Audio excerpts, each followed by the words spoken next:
Olá a todos pessoal e sejam bem-vindos. Hoje vamos falar de reduções. Porquê reduções? Ora, a redução parece algo tão elementar quanto um aumento de mudanças, só que em vez de as mudarmos para cima, mudamos para baixo. Em vez de passar uma mudança superior, passa-se uma inferior. Agora, a redução tem o seu quê de particularidade em relação a um aumento, porque com um aumento deixamos de acelerar, troca-se a mudança, retoma-se, ponto de embreagem e está a andar. A redução faz-se normalmente quando está a perder velocidade.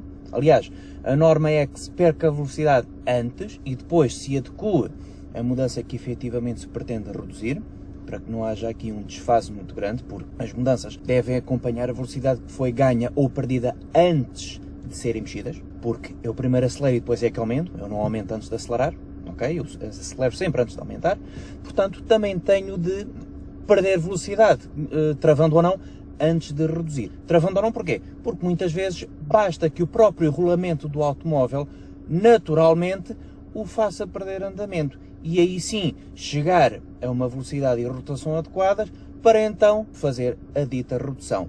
Porque, na maioria dos casos, a redução, quando é mal feita, digamos, resulta nomeadamente de dois problemas. Ou largo a embreagem de esticão, ou faço a redução a uma rotação ainda desadequada, isto é, ainda muito alta. O que é que eu quero dizer com isto?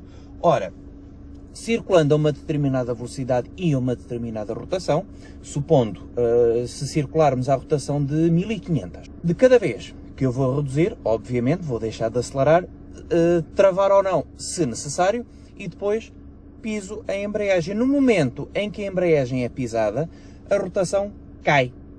Cai para onde? Para o seu regime mínimo, para o ralenti. É este o nome que se costuma dar. Depois de metida a mudança abaixo e ao fazer ponto de embreagem para o motor recuperar as rotações não que tinha, mas para ter a rotação correspondente à mudança que se reduziu, essa rotação vai ser maior do que aquela que eu tinha antes. Ou seja, enquanto que, por exemplo, eu estava em terceira às 1500, em segunda, para a mesma velocidade, a rotação já vai ser de 2000. Problema, quando apertei a embreagem, a rotação caiu-me das 1500 para as 800. E depois, ainda é preciso dar tempo de recuperar das 800 até às 2000, porque o motor não segura a rotação que tinha. Quando desembreado das rodas, quando a embreagem é apertada e o motor cortado das rodas, a rotação não se segura, ela cai. Simplesmente porque deixa de haver conexão entre motor e rodas, logo deixa de haver o movimento que as rodas transmitem. Porque quando se desacelera, em vez de ser o motor a movimentar as rodas por força das combustões, passam a ser as rodas a movimentar o motor por inércia, isto é, por arrasto. Ao haver esse corte de motor às rodas, mediante a embreagem pisada, deixa de haver essa inércia, deixa de haver esse arrasto, logo deixa de haver a manutenção da rotação e, portanto, ela cai para o regime mínimo, como se estivéssemos em ponto morto. Ok? Portanto, para que uma redução seja corretamente e adequadamente feita, o que é necessário é não só adquirir a velocidade necessária, mas também a rotação adequada, porque normalmente, quanto mais baixa a rotação é, mais fácil a redução irá ser. Porquê? Porque se já estou a uma rotação baixinha, a queda para o ralenti é mínima, logo a rotação que o motor vai ter de recuperar também ela será mínima por si só. Portanto, temos de ter aqui alguma coerência. Se for preciso fazer uma redução a uma rotação mais alta, irei falar disso lá mais para diante no vídeo. Mas para já, o que importa perceber é, antes de qualquer redução na caixa, preciso de ter velocidade e rotação adequadas. Sem isso, a coisa não vai correr por melhor. Está bem? E outro pormenor para que uma redução saia bem sucedida é, um dos seus grandes segredos é, uma redução não passa de um ponto de embreagem. Como assim? É verdade. Já viram o vídeo do ponto de embreagem? Se não viram, estão convidados a ir ver. Vou deixar o link no canto superior direito deste vídeo. E porquê um ponto de embreagem? Porque o tempo que o motor demora a recuperar as suas rotações, tenho de pausar a embreagem no seu ponto de engate ao motor. Porque se lá está, se largo de esticão, eu estou a obrigá-lo a recuperar as rotações todas de uma assentada e de uma esticada, e isto ou pode levar a que o motor morra, em último caso, ou então, igualmente mau, o motor sofre um esticão e isso pode levar ao desgaste prematuro de alguns dos seus componentes. Se bem que o mecanismo de embreagem tem molas de impacto para absorver alguns impactos no seu engate e desengate ao motor, mas têm de ser impactos breves, ok? As peças também não fazem milagres e isto não é a Santa Casa. As molas de impacto são umas molas para aí deste tamanho, mas bastante fortes, mas também não são milagrosas, está bem? Elas aguentam força de impacto até um certo... Porque se eu abusar para além desse grau, vou partir isto tudo. Portanto, não é isso que nós queremos. Nós queremos, tal como tudo na condução, fazer as reduções de forma suave, ok? Vamos agora passar da teoria à prática. Vou iniciar aqui um andamento, até apanhar uma retazinha jeitosa, para percebermos então efetivamente como é que a redução é feita. Eu agora vou só parar o carro porque vou encontrar um sinal de stop e, como manda a regra, tenho que parar obrigatoriamente, fazer uma paragem total, senão é só uma contraordenação muito grave, e aqui vou eu. Ora, vou ganhar algum andamento, portanto faço os necessários aumentos de mudança, portanto neste momento já vou em terceiro e vou acelerar o carro aí para perto dos 50 km/h. Pronto, estamos nos 50, 51, ninguém viu nada. Ora, 50 temos uma rotação para aí de 1700. Se eu precisar de reduzir à segunda agora, o que é que vai acontecer? A rotação caiu para as suas 800, 900, meto a segunda, levanto a embreagem e o motor aumentou a rotação aí para as 2100. Ora, de 1700 baixou para 800 e depois teve de recuperar para 2100. De 1700 para 2100 não é quase nada. De 800 para 2100 é alguma coisa, ok? Então, como é que eu deveria ter feito? Muito simplesmente, por acaso nesta redução acabei por fazer um ponto de embreagem, mas deveria ter deixado cair a rotação ali mais para perto das 1000, por agora meto a segunda e o motor agora já só me recuperou para as 1300 rotações por minuto. Ora, de 800 para 2100 contra de 800 para 1300, tirem as vossas conclusões. Óbvio que nesta vez a redução foi bastante mais suave porque precisamente trabalhei a rotação baixa. Permiti que o motor descesse para uma rotação de 1000 aproximadamente. Abaixo das 1000 a coisa às vezes não costuma correr muito bem porque o motor começa a soluçar e daí a morrer é um estalar de dedos, mas às 1000 a coisa faz-se perfeitamente. Agora, vou demonstrar a mesma rotação não tendo o cuidado de dar tempo ao motor de recuperar as suas rotações. Não sei se perceberam na câmara, mas o carro deu um valente de um soluço. Para não dizer que a rotação trepou para a volta das 2300, ou seja, um regime ainda maior do que o de há pouco. Está bem? Portanto, isto agora foi ainda pior. Porquê? Mais uma vez, embreagem de esticão, rotação desadequada, tudo prejuízo. Está bom? Portanto, vou voltar a repetir. Neste momento, tenho as rotações em queda, até vou travar para ter uma perda de velocidade mais rápida. Está ali a tocar as 1000 ou um pouco acima e pronto. Se eu mantiver esta rotação baixinha, perto das 1000, 1000 e uns troquinhos, para fazer as minhas reduções, o levantar da embreagem quase não precisa de fazer ponto, ok? Porque a rotação já é tão baixa e o motor já tem de recuperar tão pouquinhas que não há quase necessidade nenhuma de eu aguentar a embreagem no ponto, ok? Mas, ainda assim, vamos fazer isso. Vou-vos demonstrar efetivamente como é que é uma redução com ponto de embreagem. Ou seja, para que percebam exatamente o que é que eu quis dizer com este paleio todo de esperar que a rotação aumente e não sei o quê, não sei das quantas. Ora, tenho aqui outra grande reta. Vamos meter a terceira. Vamos lá recuperar para os 50 km/h. Ora, 48, 49, 50. Estão recuperados. Ora, não vou travar. Vou deixar o automóvel rolar por si só e vou reduzir à segunda. Segunda metida. Tiro a embreagem só até meio. Espero que a rotação acabe de aumentar e quando acabar de aumentar, aí sim é que a poderei largar à vontade. Porque aí ela já está completamente colada e encaixada ao motor, já fez o que tinha a fazer, já terminou o seu trabalho, portanto, já não tenho de me preocupar.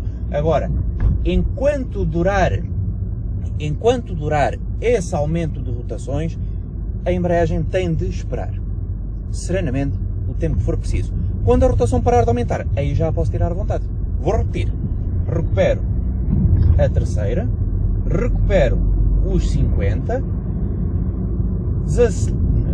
desacelero, meto a segunda, ponto de embreagem, a rotação parou de subir, posso largar. Fazendo isto, porreiro. Agora, isto, qual é que é a vantagem em relação às rotações baixas? É que, na necessidade de eu precisar de fazer reduções a uma rotação um pouco maior, isto permite-me evitar precisamente o tal soluço que me aconteceu há pouco, que vou repetir desde já para que tentem perceber. Agora vou fazer a mesma rotação, a mesma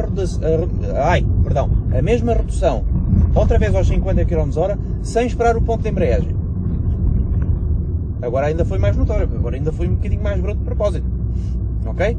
Portanto, a essência de uma redução é, primeiro, fazer baixar a velocidade e, consequentemente, as rotações também se fazem baixar, e a partir do momento em que eu esteja numa rotação para aí entre as 1000 e as 1200, mais ou menos, como eu tenho o motor neste preciso momento, a coisa poderá fazer-se sem grandes problemas de maior.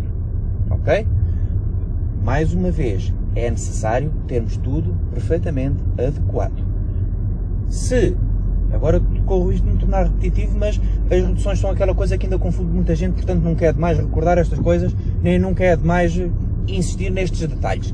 Se for preciso fazer uma redução a partir de uma rotação mais elevada, do género 2000 ou 2000 e poucos, nada mais há a fazer do que ponto de embreagem, a rotação acabou de aumentar, posso largar à vontade. Está bem? O segredo é este, não tem nada que enganar. Está bem? É isto. Volto a dizer, uma redução é um ponto de embreagem. Está bom? É um ponto de embreagem, nada mais do que isso. Não tem nada que enganar. Agora perguntam-me assim, ok, então, e se eu precisar de fazer uma redução a partir de uma rotação vá um bocado mais alta que o habitual, e para não ter de estar a preocupar-me com esse tempo de espera no ponto e não provocar soluços e mais não sei das quantas? Muito fácil. Muito fácil, que é como quem diz, depois de se ganhar a prática. Porque, para muita gente que desconhece esta técnica, isto é uma técnica de condução um pouquinho mais avançada e em que, na falta de um termo que o consiga traduzir corretamente em português, então terei de usar o termo original em inglês, que é o rev match. O rev match não é mais do que, enquanto estou a fazer redução e tenho a embreagem apertada, acelerar manualmente o motor para uma rotação que eu acho ser aproximadamente aquela na qual a embreagem se vai conseguir engatar. Eu vou-vos demonstrar outra vez. Ora, 50 km/h, tudo bem, uma rotação de 1700, 1800, mas eu já sei que a segunda, a esta velocidade, me vai trabalhar ali para a zona das 2300, 2400. Então, piso-a, meto a segunda, vou acelerar, eu mesmo, até às 2 e uns troquinhos, e depois tiro a embreagem. Por acaso subi-me para as 2500, mas reparem uma coisa, por um lado, uma coisa é recuperar das 2300 para as 2500, outra é recuperar das 800 para as 2500. É completamente diferente, ok? Vou-vos mostrar de novo. Só aqui apanhar um cruzamento em que vou mudar de direção, portanto quando me apanhar a linha reta já vos vou demonstrar novamente esta coisa. Ora bem, paragem de stop feita, lá iniciar a marcha, vamos ganhar velocidade, vamos ganhar andamento, terceira, 50 km/h, 1600, 1700 rotações, piso, reduzo, acelero, acelerei até às 2500, larguei a embreagem, de repente não aconteceu nada. Porquê? Porque eu naquele exemplo que vos dei ainda agora, vi e portanto já tive o conhecimento de que a rotação me ia para as 2500. Portanto, ok, acelerei manualmente para as 2500, Hoje foi só engatar a embreagem e está a coisa feita. Ok?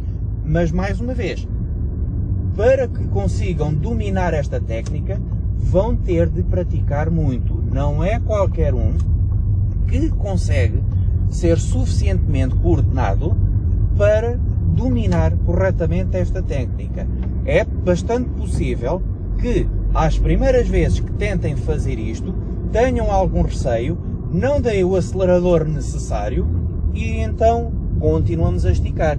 Ou então, também pode acontecer o efeito contrário, que é darem acelerador a mais e o carro faz o esticão na mesma, se bem que um esticão vindo de rotação alta não é tão prejudicial quanto um vindo de rotação baixa, ok? Porque um esticão de rotação baixa, com caraças, o motor tem de trapar aquilo tudo.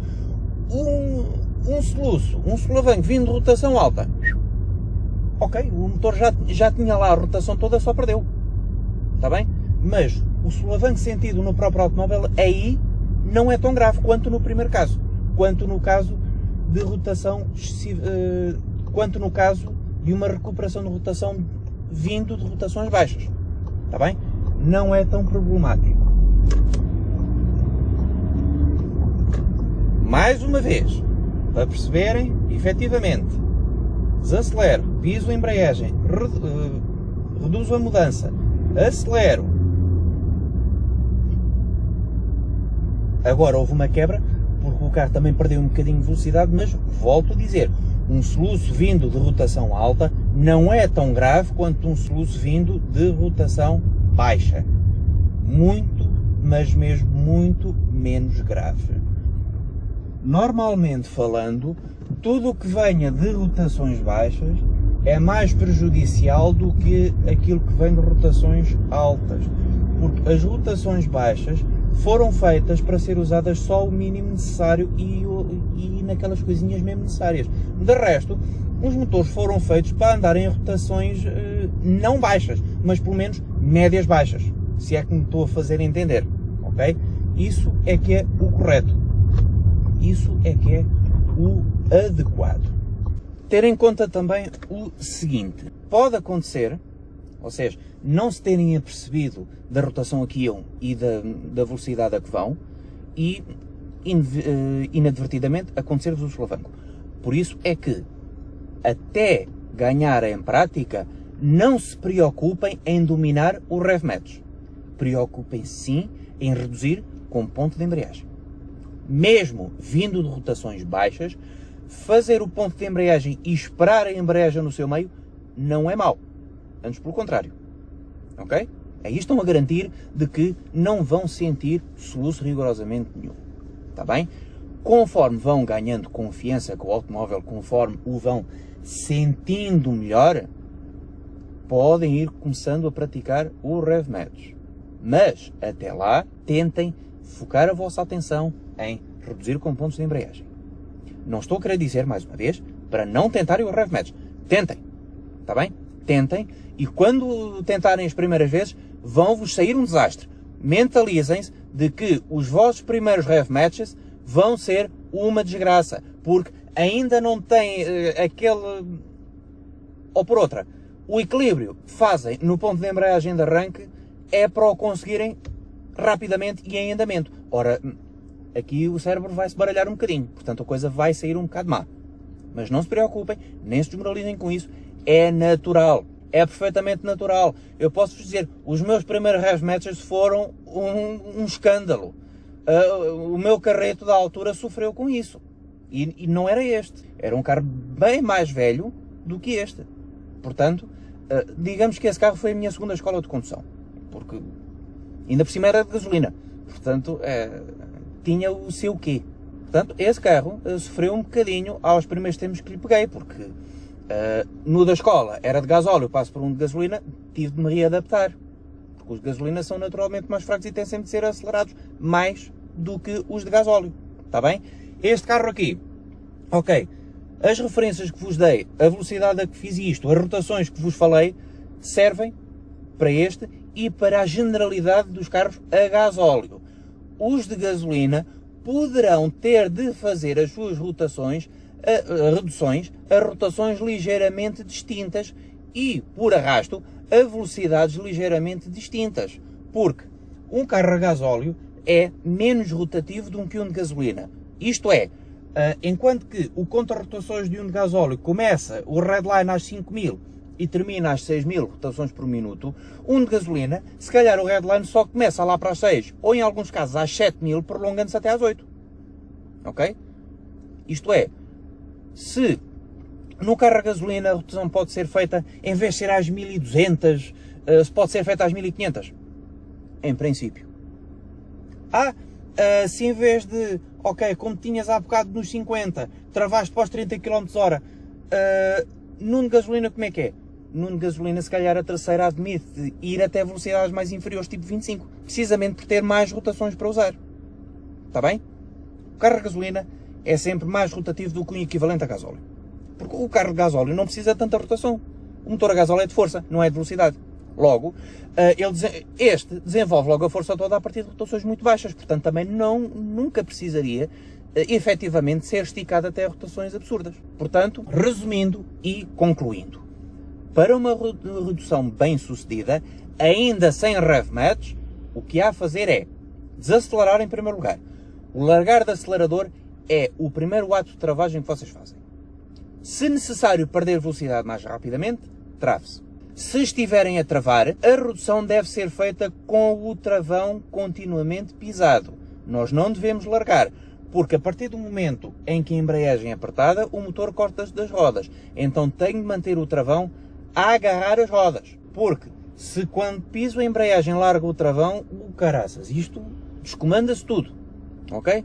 Solta-se e lá vai ele, nem Deus Nosso Senhor nos agarra. Portanto, neste caso, travão e acelerador trabalham de formas contrárias. Enquanto que para as trocas de mudança, aumentos ou reduções, tenho de largar acelerador, não devo largar travão. Nas reduções, obviamente, quando faço aumento de rotação e de velocidade, eu não travo. Quando faço aumento de mudança, digo, eu não travo. Desacelero, mas quero continuamente ganhar andamento. Na redução é diferente. Aí, quero perder andamento. Então tenho de travar. E como o travão é o único pedal dos três que não faz nada no motor, ele intervém diretamente nas rodas, então tenho de o manter carregado durante a redução. Está bem? Só o poderei largar ou aliviar depois de a redução concluída. E a redução conclui-se, ou considera-se concluída, depois do tal aumento de rotação do motor e, consequentemente, depois de eu retirar a embreagem toda. Fiz-me entender? Deu para perceber a ciência das reduções? Como viram, não é nada de espetacular. É questão de estarmos concentrados nesta tarefa e não querer fazer à pressa. Ok? Boa viagem e até ao próximo vídeo, pessoal.